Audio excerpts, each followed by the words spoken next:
নমস্কার বন্ধুরা, সাবিত্রীর রান্নাঘরে স্বাগতম। আমি আজকে বানাচ্ছি মাছের ডিম আলু দিয়ে ঝোল। রেসিপিটা একবার দেখে নিই। এখানে আমি 100 গ্রাম মাছের ডিম নিয়েছি, দিয়ে দিচ্ছি লবণ, ভালো করে ধুয়ে নিয়েছি আমি, একটু হলুদ,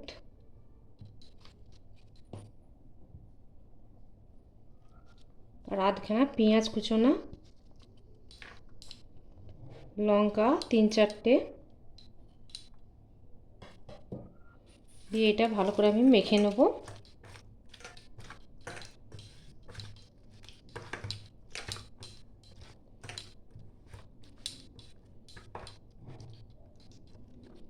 ভালো করে একটু মেখে নিতে হবে।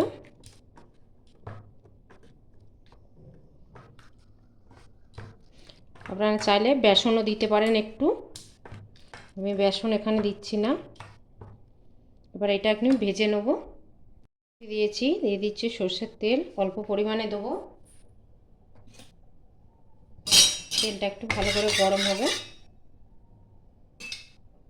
ঠিক আছে, এবার ডিমগুলো আমি ভেজে নেব। ছোটো ছোটো দেবো।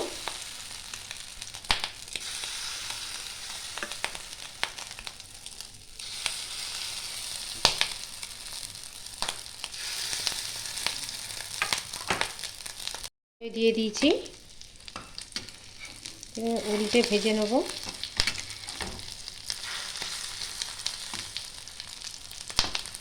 ডিমগুলো ভাজা হয়ে গেছে, এবার এটা আমি তুলে নেব।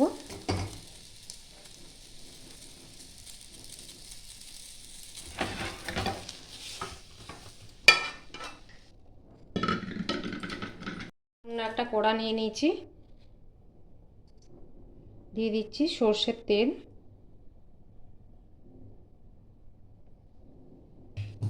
তেলটা ভালো করে গরম হবে। এখানে মিডিয়াম সাইজের 2টো আলু আছে, ভেজে নেব।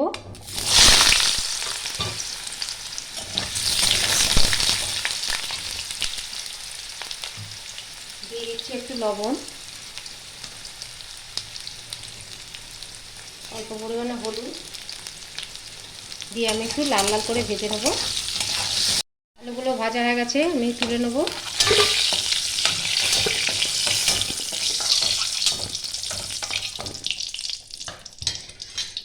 দিয়ে দেবো একটা শুকনো লঙ্কা, তেজপাতা, অল্প পরিমাণে 5 ফোড়ন,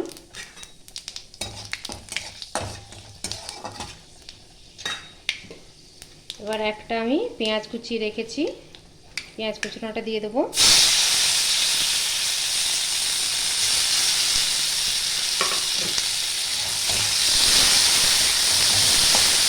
পেঁয়াজটা একটু ভেজে নেব।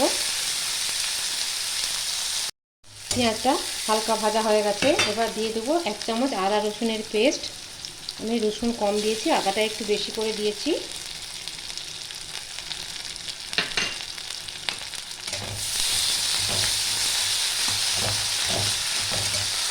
এটা একটু ভেজে নেব।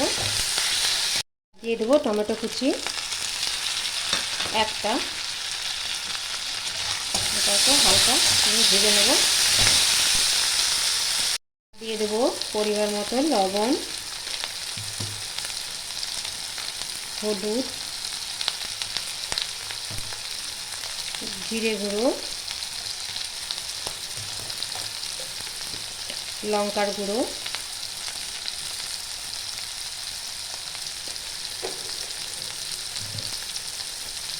ভালো করে সব মিশিয়ে একটু কষিয়ে নেব। হালকা পরিমাণে একটু জল দেব, জল দিয়ে আমি কষিয়ে নেব।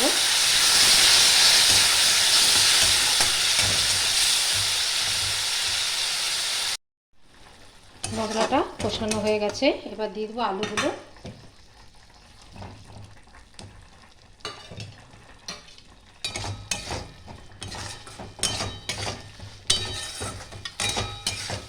আলুগুলো একটু আমি নাড়িয়ে চাড়িয়ে নেব।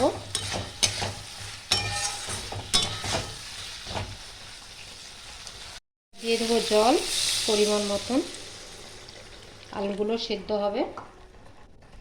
একটু বেশি জল দিতে হবে।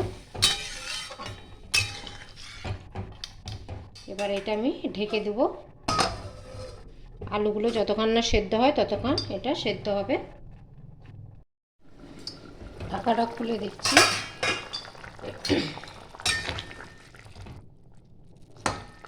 একটু বাকি আছে, একটু বাকি থাকতে আমি এই ডিমগুলো দিয়ে দেবো।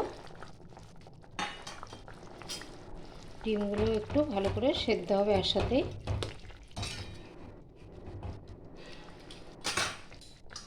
আবারও চাপা দিয়ে দিলাম।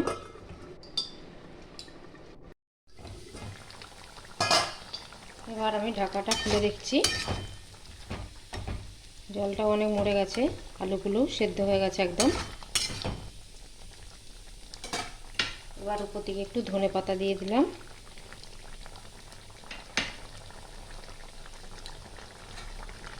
দিয়ে আমি এটা আবার নামিয়ে নেব।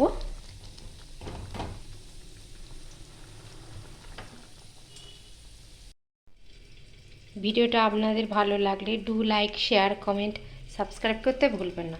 চলো দেখা হচ্ছে পরের রান্না নিয়ে। টাটা।